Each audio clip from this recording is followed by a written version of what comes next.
எழுந்து நின்னு இருக்கு. இந்த நாட்டுல வளம் தர்ற மஞ்சள் நதியும் யாங்சே நதியையும் கட்டுப்படுத்தி கிராமங்களை நகரங்களுக்கு மாத்தி இருக்காங்க.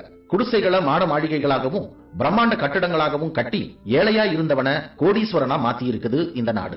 இந்த பட்டு தேசத்தோட அதிவேகமான வளர்ச்சியை பத்தி தான் இந்த ஒளிக்கட்டுரையில இப்போ கேட்க போறோம்.